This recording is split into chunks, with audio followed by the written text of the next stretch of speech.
Back in the day, archers were so highly trained that they could do things that today would be considered impossible. Hey, welcome to my channel. Here is one of those facts. Did you know that Mongol archers could hit targets while riding backwards? Now, this might sound like a simple trick, but it actually requires incredible skill and training.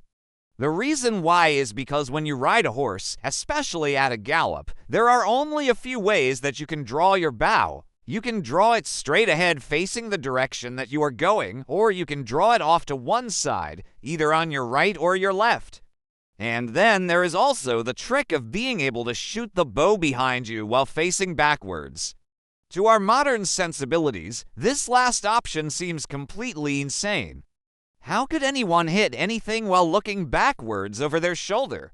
Well, it turns out that the Mongols figured this out centuries ago, and they even used it as a tactic in battle. But before we get into why exactly the Mongols did this and how they managed to pull it off, if you're enjoying this episode and want more history delivered straight to you, be sure to subscribe. So first, let's take a look at the anatomy of shooting a bow and arrow. When you shoot a bow and arrow, there are two main things that you need to keep in mind. The first is the direction that you are pulling the bow in relation to your body and the target, and the second is the way that you are holding the bow. If you are facing forward and you draw the bow to your cheek, aiming directly at the target, this is called an underhand shot. This is what most people think about when they hear the phrase shoot an arrow. On the other hand, literally, if you were to face away from the target and draw the bow back towards your back, this would be considered an overhand shot. Now, to clarify, by hand, I am not referring to which hand you use to draw the bow. Instead, it is whether you are drawing the bow above or below your opposite shoulder. So, if you are facing forward, but you draw the bow over your shoulder, that is still called an overhand shot. Now, in general, overhand shots have a few advantages over underhand ones. For starters, with an overhand shot, you are putting more of your body weight behind the shot. This means that your arrow will travel faster and will also have more power behind it. It's kind of like how when you throw a baseball, you can throw harder and more accurately if you use your whole body instead of just your arm. The same thing applies here. An overhand shot gives you more leverage, allowing you to shoot further and more accurately than an underhanded one. Also, another advantage of the overhand shot is that you can see the target better. By having the target at the top of your vision, you are less likely to miss. This is why archers who compete in shooting competitions train to shoot overhand. It gives them the best chance of hitting the target. On the flip side, though, overhand shooting has its disadvantages. Because you are shooting above your shoulder, you are more easily silhouetted against the sky. This makes you a bigger target for your enemies. That is why most archers who are trying to remain hidden in the wild or in battle will opt for an underhand shot. It's also worth mentioning that underhand shooting is easier to learn and to use while wearing armor.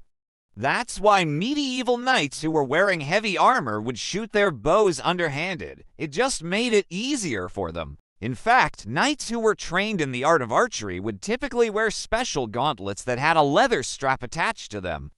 This strap allowed them to hold their bow in place while they drew it back. It was much easier to do this with two hands than with just one. Well, that brings us back to the question, why would archers shoot overhand while facing backwards? When it comes to archery, it's all about angles. The trick to shooting backwards is to make sure that you are always pointing the shaft of the arrow towards your target, no matter what direction your body is facing. It's not easy, but if you practice enough, you can master it. But why would you want to do such a difficult thing? Well, it turns out that there are a few good reasons. First off, like I already mentioned, an overhand shot gives you more power and accuracy.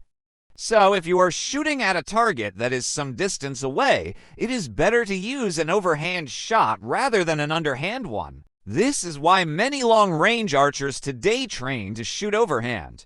It gives them the best chance of hitting their target at long distances. Secondly, shooting overhand allows you to hide your face and the rest of your body from your target. This is why many snipers shoot overhand when taking a shot. By keeping their faces covered, they are less likely to be identified and targeted by the enemy. Finally, and perhaps most importantly, shooting overhand allows you to escape the detection of most early warning systems. During medieval battles, it was common for soldiers to use things like tripwires, motion detectors, and other early warning systems to alert them when an archer was about to fire. These systems worked by sensing the movement of an object through the air, such as the movement of an arrow. However, these systems were designed to detect arrows that were fired in a straight line.